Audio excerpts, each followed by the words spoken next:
Alors l'idée générale, c'est que les citoyens puissent décider de soumettre une proposition, une initiative directement au vote des électeurs sans l'intermédiaire des représentants politiques, des élus, parlement ou gouvernement. On rappelle qu'en France, depuis 2015, une forme de référendum d'initiative citoyenne existe, le référendum d'initiative partagée, mais les élus ont leur mot à dire. Il faut que le référendum soit demandé par 1/10 des électeurs et 1/5 des membres du Parlement. Vous avez raison, c'est l'exemple de la Suisse qui est très souvent cité. Ce type de référendum là-bas s'appelle les votations, ça existe depuis longtemps, depuis le 19e siècle. 100 000 citoyens peuvent lancer une consultation.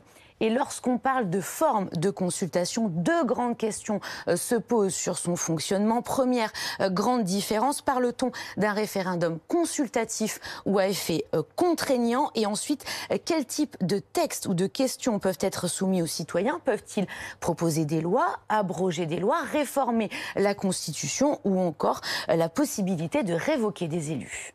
Alors on évoquait la Suisse, d'autres pays ont mis en place ce genre de consultation, Isabelle. Exactement, ça existe en Italie. Un nouveau scrutin peut être organisé si au moins 500 000 électeurs le demandent. Ensuite, certains États américains ont des formes de consultation d'initiative populaire. C'est le cas de la Californie où c'est très souvent utilisé. Et enfin, plus contraignant, c'est le Venezuela. C'est le référendum révocatoire. Un élu peut être révoqué à partir de la moitié de son mandat si 20% des électeurs de sa circonscription le demandent.